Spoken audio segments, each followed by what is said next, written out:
Jemaat yang dikasihi Tuhan, Shalom, salam sejahtera dalam Tuhan Yesus Kristus.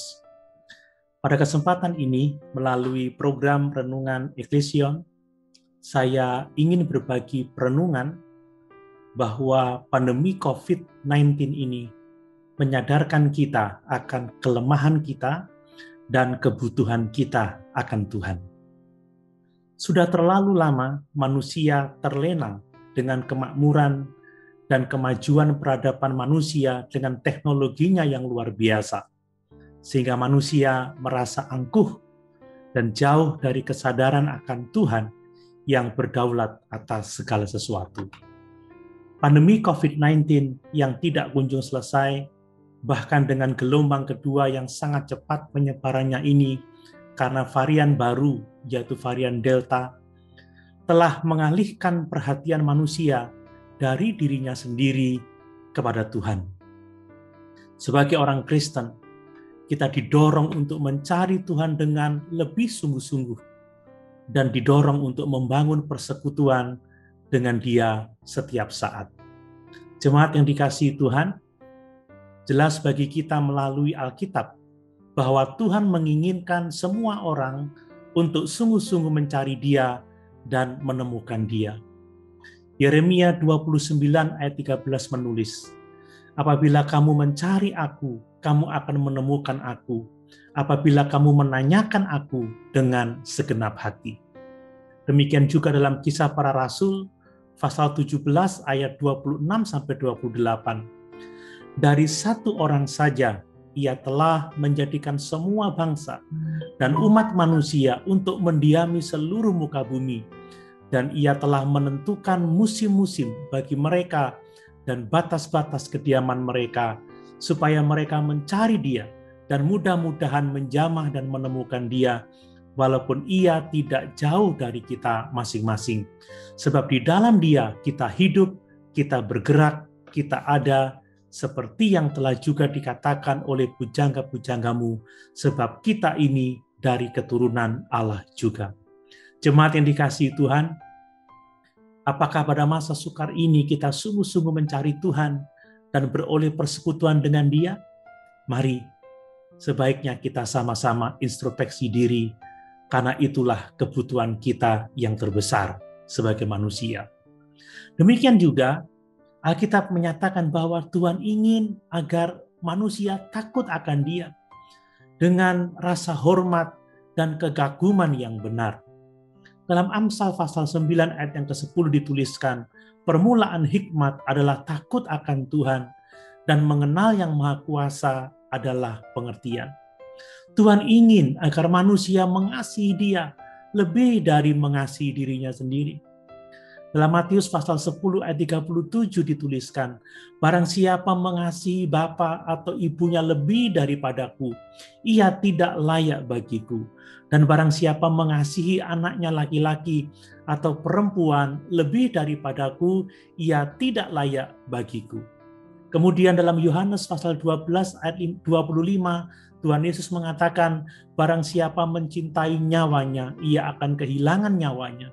Tetapi barang siapa tidak mencintai nyawanya di dunia ini, ia akan memeliharanya untuk hidup yang kekal.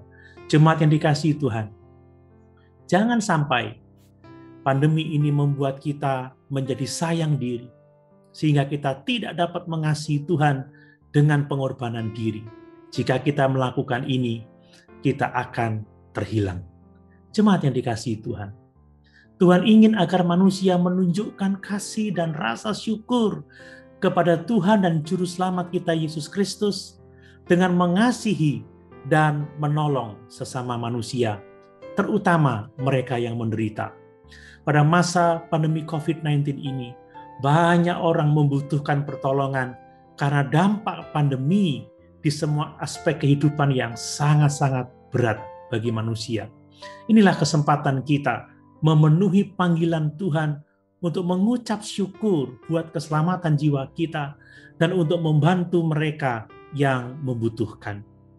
Dalam Roma pasal 15 ayat 1, Rasul Paulus menasihatkan, kita yang kuat wajib menanggung kelemahan orang yang tidak kuat, dan jangan kita mencari kesenangan kita sendiri.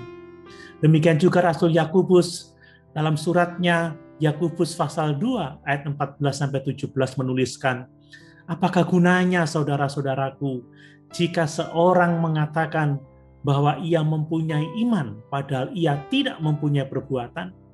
Dapatkah iman itu menyelamatkan dia? Jika seorang saudara atau saudari tidak mempunyai pakaian dan kekurangan makanan sehari-hari, dan seorang dari antara kamu berkata, selamat jalan, kenakanlah kain panas dan makanlah sampai kenyang, tetapi ia tidak memberikan kepadanya apa yang perlu bagi tubuhnya, apakah gunanya itu? Demikian juga halnya dengan iman.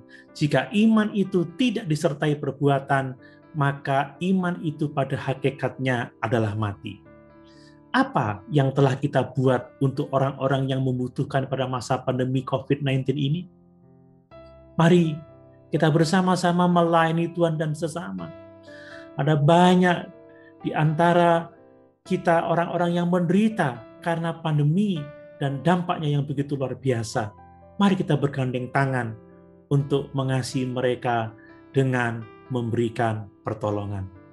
Jemaat yang dikasihi Tuhan, pada akhirnya Tuhan ingin kita mengalihkan fokus hidup kita dari dunia yang sementara dan penuh dengan pergumulan ini ke rumah Bapa kita di surga yang kekal, yang telah disediakan bagi kita. Ingat bahwa dunia ini bukanlah rumah kita. Kita adalah musafir yang sedang melakukan perjalanan ke surga. Itu sebabnya dalam Kolose pasal 3 ayat 1-2 Paulus menuliskan, karena itu kalau kamu dibangkitkan bersama dengan Kristus, carilah perkara yang di atas, di mana Kristus ada, duduk di sebelah kanan Allah. Pikirkanlah perkara yang di atas, bukan yang di bumi. Dalam Ibrani pasal 12 ayat 1 dan 2 dikatakan, karena kita mempunyai banyak saksi bagaikan awan yang mengelilingi kita, marilah kita menanggalkan semua beban dan dosa yang begitu merintangi kita, dan berlomba dengan tekun dalam perlombaan yang diwajibkan bagi kita.